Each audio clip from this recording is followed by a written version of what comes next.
Auzubillahiminash-shaytanir-rajim. Bismillahir-rahmanir-rahim. Dear students and viewers, Assalamu alaikum wa rahmatullahi wa barakatuhu. I, Parvez Ahmed Bhatt, teacher at Government Primary School, Sangipir, Maninga. Welcome to all of you in this offline teaching learning program. My today's subject is English of class 5th, and today's topic is Gulliver among the Lilliput. Dear students, now open your English textbook, chapter number 3, page number 24. Let's start. Once a ship called the Antelope was on its way to the South Seas. एक बार एक antelope नामी जहाज जनूबी समुद्र की तरफ जा रहा था. There were 30 sailors in it with a captain and a doctor. इस जहाज पे 30 सेलर यानी 30 मुल्ला सवार थे. एक कैप्टन था और एक डॉक्टर था. The ship was sailing near a rock. ये जहाज एक चट्टान के किनारे तैर रहा था.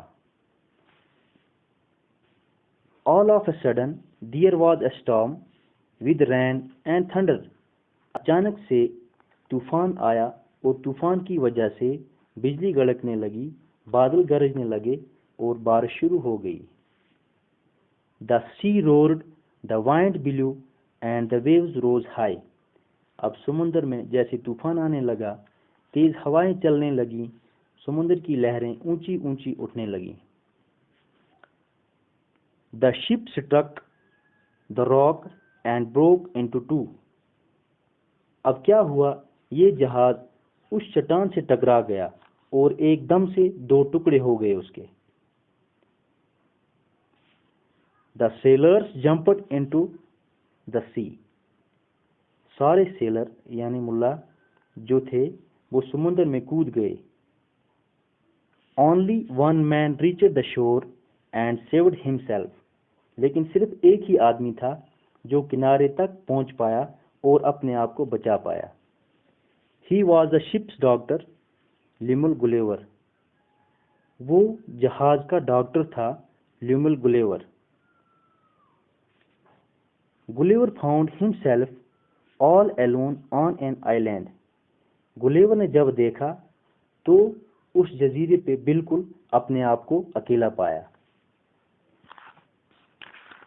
He left the seashore and walked for some time across open fields.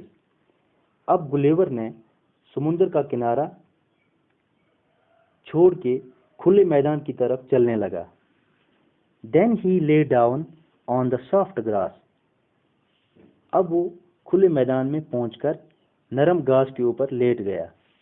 He was very tired and soon fell asleep. क्योंकि गुलिवर बहुत थका हुआ था और बहुत ही जल्दी सो गया. He woke up early in the morning. फिर गुलिवर अगले दिन सुबह जागा. He wanted to get up but he could not move his arms or legs. अब गुलिवर उठना चाहता था लेकिन न तो उसके बाजू और न तो उसकी टांगें हिल पा रही थी. They were tied to the ground with strings.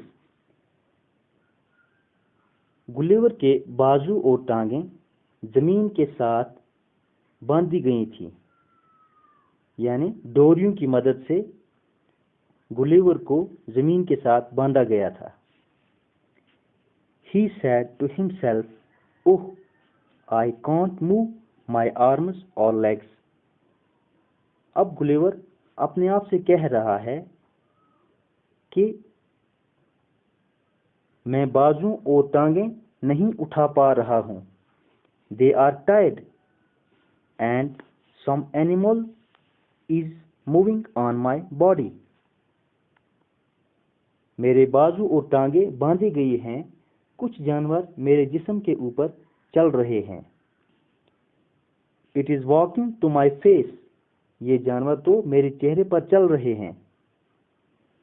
What animal can it be? ये जानवर क्या हो सकते हैं?